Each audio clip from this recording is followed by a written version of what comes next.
berdoa sekali lagi sebelum kita merenungkan firman Tuhan. Kami memohon berkat-Mu ya Tuhan, pada waktu sebentar kami akan membaca dan merenungkan firman-Mu.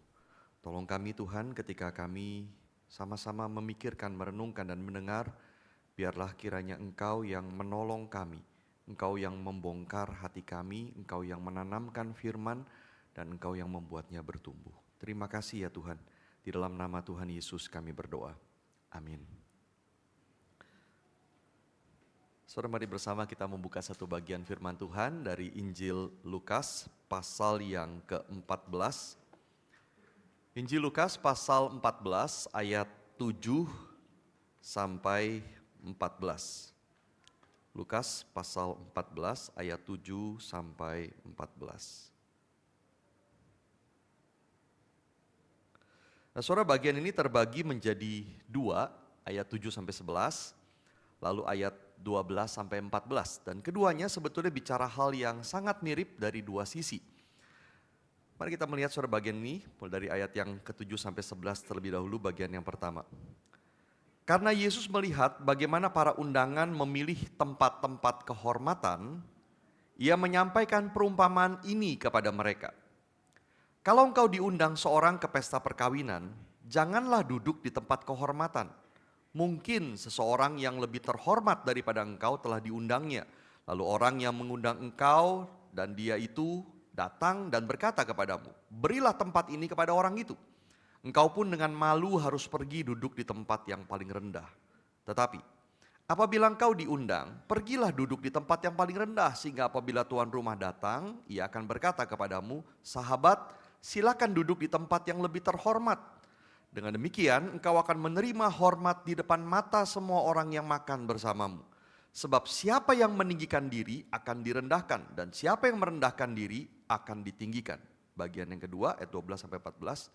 Yesus berkata juga kepada orang yang mengundang dia, apabila engkau mengadakan perjamuan siang atau perjamuan malam, janganlah engkau mengundang sahabat-sahabatmu atau saudara-saudaramu atau kaum keluargamu atau tetangga-tetanggamu yang kaya, sehingga mereka tidak membalasnya dengan mengundang engkau lagi dan dengan demikian engkau mendapat balasannya.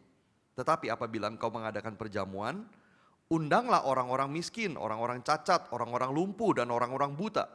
Engkau akan berbahagia karena mereka tidak mempunyai apa-apa untuk membalasnya kepadamu, sebab engkau akan mendapat balasannya pada hari kebangkitan orang-orang benar. Demikian jauh saudara pembacaan bagian firman Tuhan. Saudara, satu kali ada seorang ibu membuat janji untuk bertemu dengan pendeta. Bukan dengan saya, saudara ya. Nah, waktu ketemu saudara, ibu itu kemudian bercerita dia punya dosa yang sangat mengkhawatirkan sekali dan dia merasa dia tidak bisa lepas dari dosa itu. Makin lama dosa itu bahkan semakin kuat begitu. Lalu pendeta itu kemudian tanya sama dia, apa dosanya? Lalu ibu itu bilang begini, kalau saya lihat di cermin, saya lihat saya cantik sekali. Dan setiap kali ke gereja, saya lihat semua wanita lain, saya lihat gak ada yang lebih cantik dari saya. Saya lihat saya yang paling cantik dari semua wanita di gereja. Nah, saya tahu ini dosa, bagaimana ini? Pendetanya menjawab begini, oh itu bukan dosa Bu, begitu ya. Ibu itu kaget, hah masa bukan dosa? Pendeta itu bilang, betul Bu, itu bukan dosa, itu salah lihat. Begitu. Saudara, banyak orang merasa diri lebih baik, lebih tinggi, lebih hebat, lebih segalanya dari yang sebenarnya saudara. Dan banyak orang saudara mengejar itu, ingin dihormati, ingin dipuji oleh orang lain. Itulah yang terjadi saudara di dalam bagian yang kita baca hari ini. Saudara, kita perhatikan bagian yang pertama ayat 7 sampai 11. Waktu itu saudara Yesus sedang datang di rumah salah seorang pemimpin orang Farisi karena dia diundang untuk makan di situ. Dan kemudian ada banyak tamu yang hadir di rumah itu. Artinya saudara, ini bukan sebuah undangan yang bersifat pribadi, tetapi sebuah perjamuan makan bagi banyak orang. Nah saudara, pada zaman itu perjamuan makan diadakan di meja yang berbentuk seperti huruf U. Saudara, begitu ya, jadi seperti begini. Dan orang-orang berbaring sambil makan. Tuan rumah saudara di posisi seperti ini dia akan menduduki posisi yang tengah, begitu kan, posisi sentral begitu, tempat yang menjadi pusat perhatian sebuah orang. Lalu tamu-tamu yang terhormat ada di sebelah kiri dan kanannya, lalu kemudian tamu-tamu lain ada di sisi kiri, ada di sisi kanan sampai yang paling ujung. Nah, tempat yang paling tidak penting mungkin adalah yang paling ujung kiri dan kanan dari huruf U itu, saudara, yang paling ujung di sana. Atau kalau perjamuannya besar, maka mungkin ada yang tempatnya agak di belakang. Dan itulah tempat yang paling rendah. Nah saudara, sebetulnya cara pengaturan posisi duduk di dalam pesta, ini mirip seperti yang sering kita lakukan, saudara hadiri juga di dalam pesta-pesta perkawinan misalnya saudara ya. Kalau makannya pestanya bukan prasmanan tapi makan meja saudara ya. Saudara, meja paling depan, tengah biasanya adalah untuk mempelai dan orang tuanya, opa omanya. Lalu di meja itu atau di meja-meja sebelahnya adalah keluarga besar, baru kemudian ke belakang teman-teman baik dan semua tamu yang lain. Saudara, itu hal yang biasa sekali dilakukan bukan? Tetapi saudara, di zaman Yesus, pesta adalah tempat memamerkan status sosial seseorang. Saudara, maka posisi tempat duduk di dalam pesta itu jauh lebih penting daripada yang kita mengerti hari ini. Saudara, di tengah kebudayaan waktu itu yang sangat mementingkan honor and shame, kehormatan dan malu, status sosial itu sangat penting sekali. Semua orang mengejar honor, kehormatan dan tidak ingin mengalami shame atau malu itu. Nah saudara, maka siapa yang kaya, siapa yang punya posisi dalam masyarakat, siapa yang banyak pengikut, mereka lah yang duduk di tempat-tempat kehormatan. Nah saudara, jelas ini bukan masalah tempat itu lebih enak atau lebih bagus duduknya, bukan begitu. Juga bukan masalah tempat itu akan dapat lebih banyak makanan berlimpah, saudara, bukan itu. Tetapi kata kuncinya adalah tempat kehormatan. Dan itulah yang dicari orang. Para tamu itu memilih tempat-tempat kehormatan. Mereka bangga ketika menempati tempat itu karena semua orang akan melihat mereka sebagai orang yang terhormat. Mereka ingin untuk diakui, dipuji, ditinggikan lebih daripada orang lain. Dan saudara, ini bukan sekedar masalah psikologis, keinginan untuk tampil, kebutuhan akan penerimaan atau masalah lainnya. Tetapi akar masalahnya jauh lebih dalam daripada semua itu karena akarnya adalah dosa. Ada keinginan untuk meninggikan diri. Dan itulah yang dilihat oleh Yesus. Saudara, kalau kita pikir, siapa sih yang berani duduk di tempat-tempat kehormatan itu? Pasti saudara, dia orang yang punya posisi, bukan? Saudara, kalau dia sama sekali tidak punya posisi, saya kira dia tidak akan berani saudara memilih duduk di sana. Tapi orang ini pasti dia punya posisi. Maka kemudian dia melihat sekeliling, lalu dia berpikir bahwa dia lebih tinggi daripada semua orang yang hadir. Maka dia berani duduk di situ, di tempat kehormatan. Di satu sisi saudara, dia ingin ditinggikan. Di satu sisi lagi dia lakukan itu karena dia berpikir memang dirinya tinggi. Di sisi lain dia merendahkan orang lain, tidak ada yang setinggi dia. Maka dia berani duduk di situ. Saudara, inilah yang dilihat oleh Yesus. Saudara, maka nasihat yang kemudian diberikan Yesus di dalam ayat 8-10 bukan bicara soal etika sosial, tetapi bicara sesuatu yang jauh lebih dalam sebetulnya. Yesus berkata begini, kalau kamu diundang ke pesta, janganlah duduk di tempat kehormatan. Sebab mungkin ada orang lebih terhormat daripadamu yang diundang. Dan waktu orang itu datang, tuan rumah akan berkata kepadamu, berilah tempat ini kepada orang itu. Lalu dengan malu kamu harus pergi duduk di tempat paling rendah. Karena mungkin tempat lain sudah terisi. Saudara, Yesus memperingatkan begini, ada resiko yang sangat besar di dalam berebut tempat kehormatan. Ketika seorang duduk di tempat kehormatan, dia menjadi pusat perhatian. Semua mata memang memandang dia. Tetapi ketika dia disuruh memberikan tempat itu kepada orang lain, semua mata juga akan memandang dia. Maka dengan sangat malu, dia akan berjalan ke tempat paling rendah. Maka sebaliknya kata Yesus, apabila engkau diundang, pergilah duduk di tempat yang paling rendah. Sebab mungkin tuan rumah akan datang dan berkata kepadamu, sahabat, silakan duduk di tempat yang terhormat. Yesus berkata, dengan demikian kamu akan menerima hormat di depan mata semua tamu yang lain. Apa yang Yesus katakan ini sangat betul dan sangat bijak.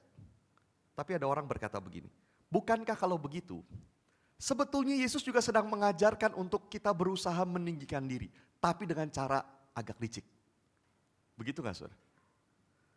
Seakan-akan Yesus berkata begini, kalau kamu mau dihormati, jangan pakai cara terang-terangan, itu bodoh begitu.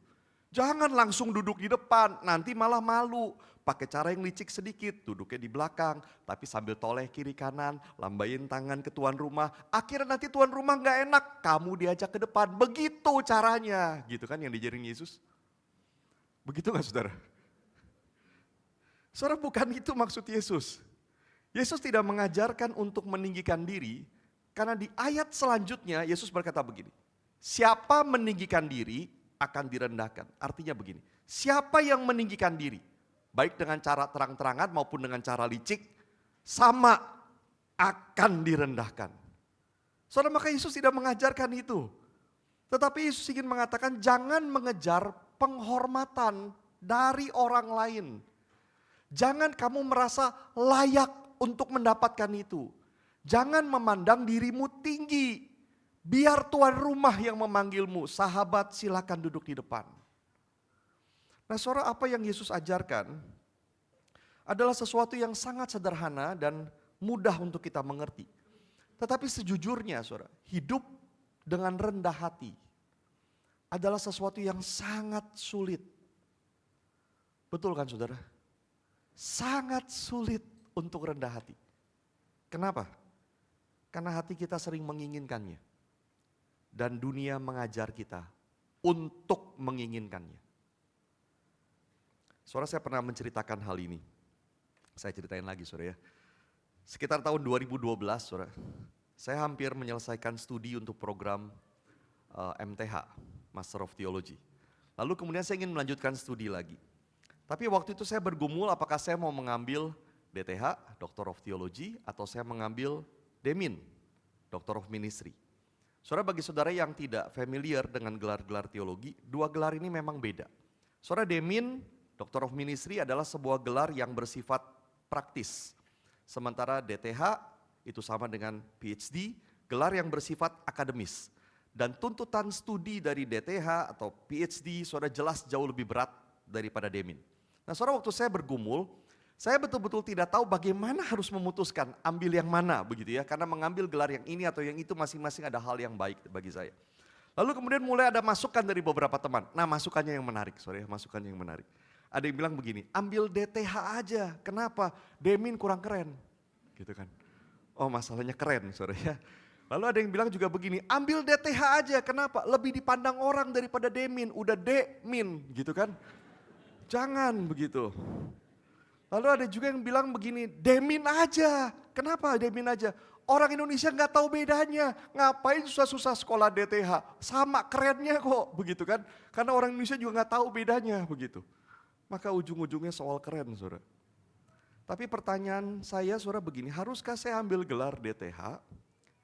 Karena itu lebih keren? Karena itu berarti saya akan lebih dipandang orang, begitu?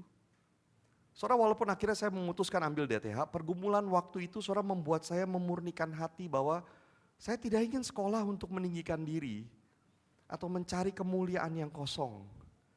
Tetapi saudara, godaan itu jujur memang ada pada setiap kita. Maka saudara perhatikan orang yang suka meninggikan diri, itu akan sangat mudah dipancing. Sangat mudah dipancing. Satu kali saudara saya pergi dengan seorang yang sangat pintar ngomong. Benar-benar saudara dia pintar ngomong, mulutnya luar biasa saudara ya. Manis sekali begitu. Kalau ngomong bikin orang senang begitu ya, mulutnya manis. Nah, kami sedang di luar negeri, lalu kemudian naik taksi. Lalu dia bilang begini ke saya, Pak, saya mau angkat-angkat dulu nih supir taksinya biar dia senang begitu ya. Lalu dia mulai ngomong saudara ke supir taksi itu, wah mobilnya bagus banget ini ya. Ini mobil mahal nih dipakai jadi taksi. Keren betul mobil ini. Gak sembarangan orang pasti dikasih nyetir taksi kayak begini. Bapak pasti luar biasa begitu kan. Dan betul saudara, supir taksinya mulai GR, salah tingkah begitu kan.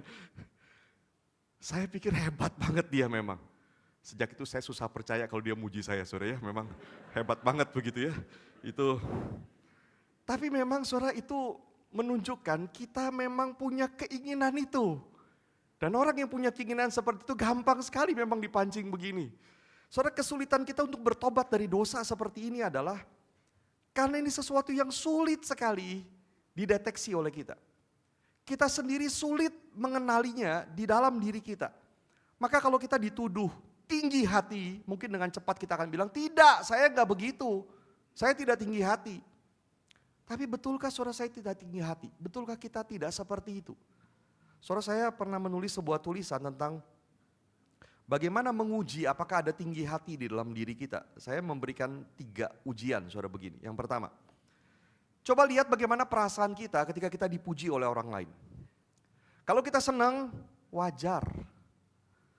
Wajar sekali. Tapi kalau kita senang betul, bangga betul, puas betul, pasti ada sesuatu yang salah di dalam hati kita. Atau ketika kita ingin mulai melakukan sesuatu yang besar misalnya, lalu kita berdoa, mohon Tuhan yang pimpin, dan kita berjanji segala kemuliaan bagi Tuhan, tapi begitu selesai dan pujian berdatangan, apakah ada sesuatu yang mulai merayap di dalam hati kita dan berkata, hebat juga gua, lumayan juga gua. Kalau ada seperti itu, confirm saudara, kita jauh dari rendah hati.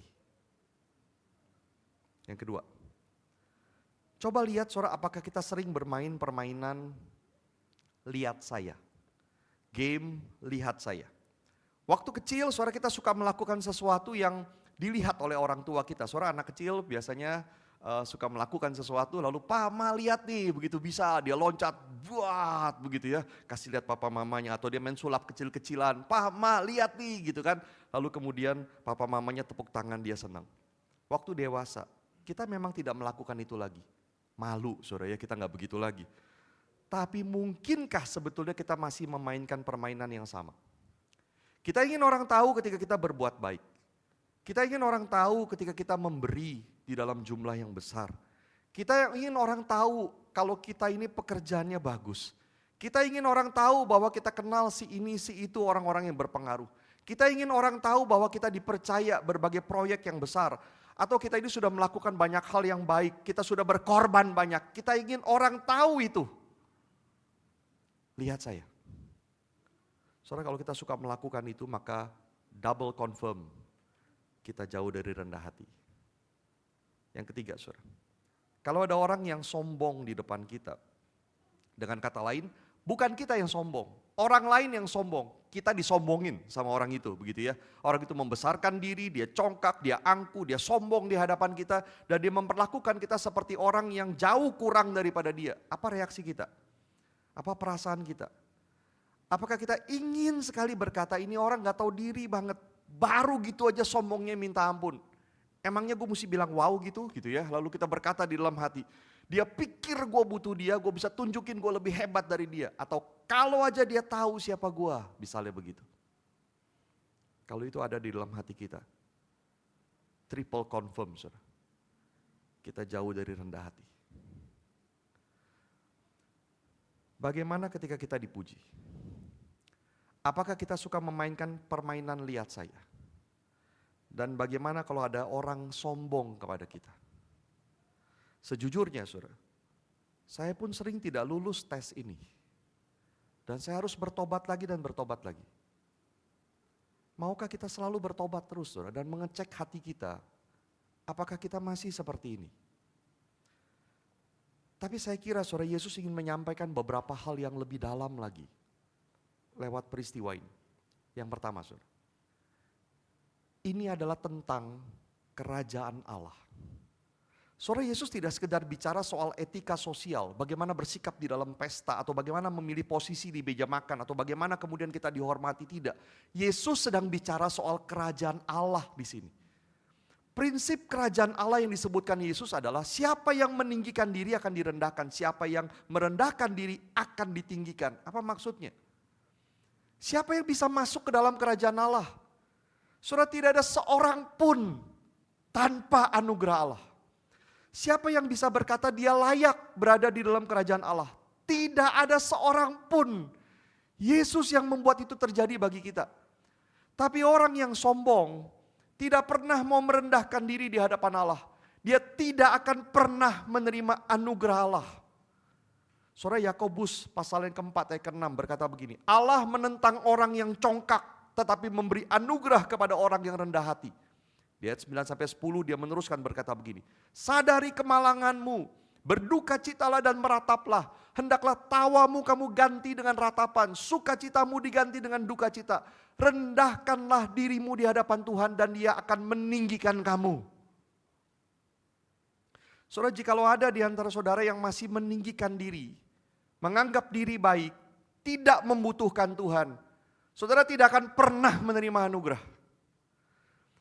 Selama saudara tidak mengaku bahwa sesungguhnya engkau berdosa, hina, hancur dan membutuhkan kasih Tuhan, Saudara tidak akan pernah datang kepada Tuhan.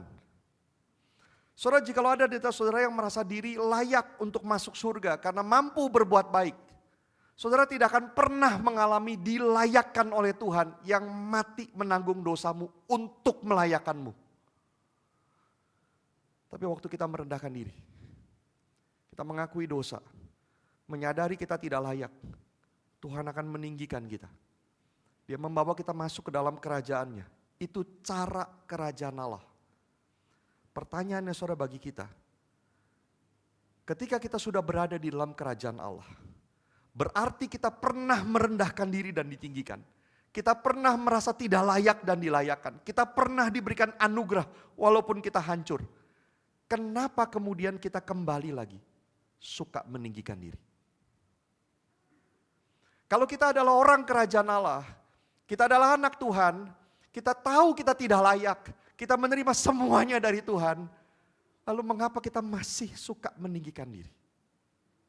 Saudara, mengapa kemudian kita menganggap diri baik, layak, tinggi dibanding orang lain lagi?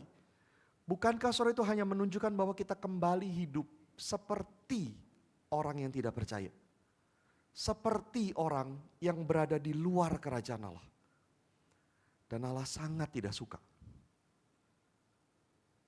Yang kedua, saudara, ini adalah tentang di mana kita mencari kebahagiaan kita. Yang pertama itu adalah tentang kerajaan surga, yang kedua ini adalah tentang di mana kita mencari kebahagiaan kita. Saudara, mengapa seringkali kita ingin mendapat kehormatan, pujian atau pengakuan? Karena kita pikir kita akan bahagia kalau mendapatkan itu. Ketika kita dihormati, kita pikir saudara kita akan mendapatkan kebanggaan. Kalau kita dipuji, kita senang. Kalau kita diakui, kita bahagia. Tetapi segala sesuatu yang kita pikir akan membuat kita bangga, senang, bahagia di luar Tuhan, itulah berhala bagi kita. Saudara, sejak abad keempat, orang Kristen membuat daftar apa yang disebut sebagai 7 dosa utama. Saudara mungkin pernah mendengar istilah 7 dosa maut. Tetapi sebetulnya mungkin lebih baik disebut capital vices begitu. 7 dosa utama. Iri hati, kemalasan, keserakahan, kemarahan, kecanduan, hawa nafsu, dan mencari kemuliaan yang kosong. 7. Mencari kemuliaan yang kosong atau puji-pujian yang sia-sia adalah salah satu dari 7 dosa utama itu. Dan 7 dosa itu disebut dosa utama. Karena 7 dosa ini adalah sumber dari semua dosa yang lain. Dari 7 hal ini mengalir keluar berbagai dosa yang lain. Rebecca DeYoung, seorang penulis, dia menyebut 7 dosa utama ini sebagai pengejaran kebahagiaan yang salah arah. Motivasi di baliknya dari semua dosa itu adalah keinginan untuk bahagia. Di balik iri hati misalnya, kita pikir kalau orang itu tidak punya itu, saya yang punya itu, maka saya akan bahagia. Di balik kecanduan kita pikir kalau saya bisa dapatkan lagi, lihat lagi, lakukan lagi, saya pasti akan bahagia. Saudara, di balik semua itu adalah keinginan untuk bahagia, tapi kita mencarinya di tempat yang salah, dan apakah kita akan bahagia? Tidak akan, saudara. Demikian pula saudara, ketika kita mencari kemuliaan yang kosong atau puji-pujian yang sia-sia itu, kita pikir kita akan bahagia karenanya. Dari situ mengalir keluar segala dosa yang lain. Mengalir keluar hati yang memandang rendah orang lain. Kalau saya dipuji, kalau saya ditinggikan, berarti orang lain lebih rendah dari saya. Dari situ juga mengalir keluar hati yang selalu tidak puas. Mengapa saya tidak mendapatkan ini dan itu? Mengapa saya tidak dihargai lebih? Dari situ juga mengalir kemarahan ketika kita merasa kurang dihargai, kurang didengar, kurang diperhatikan. Dari situ juga mengalir keluar hati yang melawan Tuhan. Saya sudah berbuat begini Tuhan, saya ibadah, saya pelayanan, mengapa Engkau tidak berkati saya? Ada banyak dosa mengalir keluar dari sana. Karena ini adalah salah satu dosa utama. Maka betulkah kita akan bahagia? No. Kita menipu diri kita. Dan yang ketiga, saudara, ini adalah tentang siapa yang menjadi tuan rumah. Saudara, kalau kita perhatikan perumpamaan ini menekankan orang yang mengundang atau tuan rumah. 5 kali saudara disebut dalam perumpamaan ini. Orang yang mengundang atau tuan rumah itulah yang menentukan siapa duduk di mana. Saudara, di dalam konteks perumpamaan ini bicara tentang kerajaan Allah, sangat mungkin Yesus ingin menekankan bahwa Allah lah tuan rumah itu. Dia yang mengundang kita masuk ke dalam kerajaan Allah. Dia yang berhak menentukan tempat bagi setiap kita. Karena Tuhan yang mengundang, Tuhan yang beranugerah, Tuhan yang memberikan segalanya. Bagian kita hanyalah dengan rendah hati berada di situ. Itu cara kerajaan Allah. Dan bagi orang yang meninggikan diri, memilih tempat kehormatan, betapa malunya ketika Tuhan yang meminta kita pergi dari sana. Saudara, di zaman Yesus, sangat mudah orang-orang yang kaya, punya kuasa, bahkan guru-guru agama dengan posisi mereka membayangkan bahwa mereka jauh lebih tinggi dari orang yang miskin dan tidak terpelajar. N.T. Wright, saudara, mengatakan begini, kesombongan adalah awan besar yang menutupi matahari kemurahan Allah. Saya ulangi, saudara. Kesombongan adalah awan besar yang menutupi matahari kemurahan Allah. Kalau saya berpikir bahwa saya tinggi, saya layak, bukan saja saya akan berkata saya tidak membutuhkan anugerahnya, kemurahannya, kasihnya, tetapi saya juga akan mengatakan bahwa mereka yang tidak layak seharusnya tidak diberikan anugerah.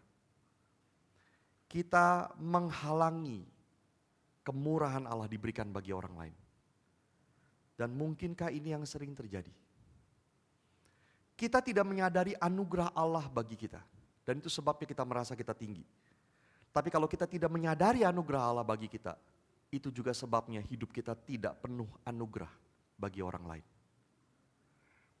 Saudara, maka di bagian yang kedua, ayat 12-14, Yesus menyambung pengajarannya ini. Kalau tadi di ayat 7-11 dia bicara sikap para tamu, ayat 12-14 dia bicara tentang sikap si tuan rumah waktu itu. Dan sama seperti banyak tamu mencari kehormatan dengan berebut tempat terhormat, tuan rumah di zaman itu pun mencari kehormatan dengan memilih siapa yang diundang. Karena siapa tamu yang datang ke pesta yang diadakan oleh seseorang menunjukkan status orang itu. Saudara, Yesus berkata, orang biasa mengundang sahabat, saudara, kaum keluarga, dan tetangga yang kaya. Yesus berkata begini, mereka yang kamu undang itu bisa membalasnya. Saudara, mungkin itu berarti bahwa mereka akan mendapat kehormatan karena tamu-tamunya luar biasa. Atau mereka akan mendapatkan koneksi yang kuat, keuntungan di dalam hal bisnis maupun dalam hal politik. Atau bantuan-bantuan di saat mereka membutuhkan. Mereka mendapatkan sesuatu dengan memilih tamu yang diundang. Saudara, maka dengan kata lain baik tuan rumah maupun sang tamu sama-sama mencari kehormatan dan meninggikan diri di dalam pesta. Itu sebab Yesus berkata begini, kalau kamu mengadakan perjamuan, undanglah orang-orang miskin, orang-orang cacat, orang-orang lumpuh, dan orang-orang buta. Mereka adalah orang-orang yang di zaman itu dipinggirkan, tidak dianggap, dan berada pada status yang paling bawah. Mereka tidak akan bisa membalas apa-apa, kamu tidak akan mendapat keuntungan apapun, kamu tidak akan dapat kehormatan, kamu tidak dapat apa-apa. Tapi sebagai orang yang menerima anugerah, bukankah seharusnya kita membuka tangan bagi orang-orang yang paling terpinggirkan ini? Sore hari ini, kita bisa berbuat baik kepada orang-orang yang susah, kepada orang-orang yang terpinggirkan, dan kita tetap mendapat keuntungan. Betul kan, saudara? Apa keuntungannya? Dilihat sebagai orang baik. Dan itu berarti kehormatan. Di zaman itu sebetulnya sama.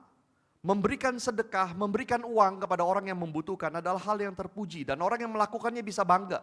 Maka saudara ingat Yesus pernah mengajar begini. Barang siapa memberi sedekah, jangan tangan kiri tahu apa yang diperbuat oleh tangan kanan. Maksudnya tidak perlu memberitahu banyak orang.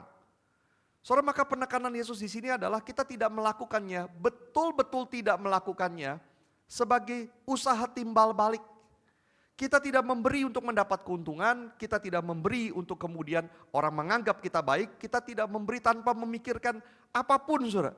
Karena kita sudah menerima anugerah yang sangat besar. Tidak cukupkah anugerah Tuhan yang kita terima? Sehingga kita ingin lagi mendapatkan sesuatu dengan sesuatu yang sangat kecil yang kita lakukan. Kalau saya pakai perumpamaan lain begini, kita persis seperti orang yang diberikan 1 triliun rupiah, dan kemudian kita diminta memberikan 100 rupiah tanpa mengharapkan balasan. Itu pun kita tidak rela. Keterlaluan sekali. Saudara, Yesus menutup kemudian dengan sebuah janji yang sangat indah di ayat 14. Dia berkata begini, engkau akan berbahagia karena mereka tidak mempunyai apa-apa untuk membalasnya kepadamu. Sebab engkau akan mendapat balasannya pada hari kebangkitan orang-orang benar. Pada waktu kita membuka tangan dan menyambut orang-orang yang tidak bisa berbuat apa-apa bagi kita. Kita tidak boleh memikirkan balasan, kita tidak boleh memikirkan keuntungan. Karena sebetulnya kita sudah menerima semuanya jauh lebih besar dari yang kita lakukan itu. Tapi Yesus berkata begini, Tuhan tetap pasti akan membalasnya lagi padamu pada hari kebangkitan. Saya sangat terharu saudara merenungkan bagian ini. Kita diberi anugerah yang sangat besar. Diminta untuk jadi orang yang beranugerah juga, tapi sangat kecil. Tapi yang sangat kecil ini pun Tuhan pasti akan balas lagi. That's grace upon grace. Anugerah di atas anugerah. Terus menerus anugerah. 2 reflection questions bagi kita. Yang pertama, saudara, apakah kita masih suka meninggikan diri dan berpikir akan bahagia dengan itu? Ketika kita meninggikan diri, mungkin bentuknya tidak harus kita terlihat sombong, tidak harus bentuknya terlihat kita menjauhi orang, tapi mungkin ada di dalam hati kita. Kita ingin lebih dihargai, kita ingin lebih dihormati. Kita menganggap kita seharusnya mendapat lebih dari yang sekarang. Kita merasa orang lain kurang dibanding dengan kita. Atau apapun itu. Dan kita berpikir kalau kita mendapatkan status, pujian, kehormatan itu, kita akan bahagia. Betulkah kita akan bahagia? Tidak akan, saudara. Cara kerajaan Allah adalah barang siapa yang merendahkan diri akan ditinggikan. Kita pakai cara itu dulu, atau Tuhan juga pakai cara itu dulu untuk menyelamatkan kita.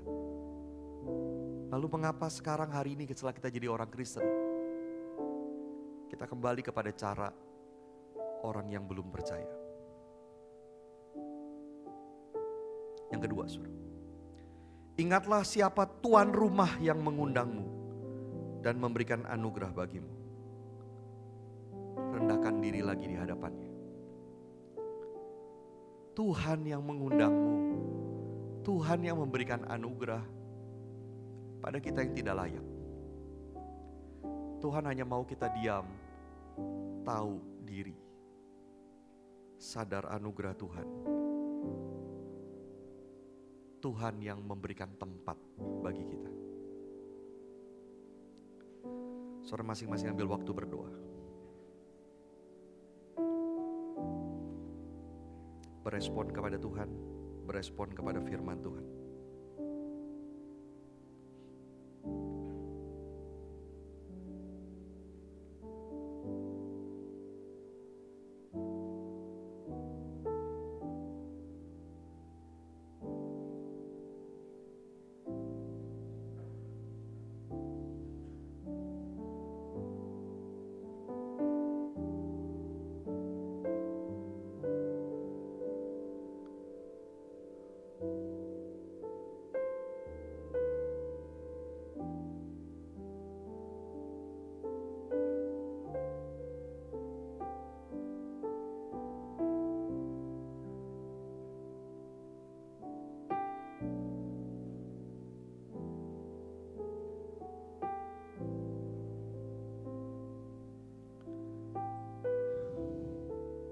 Terima kasih ya Tuhan.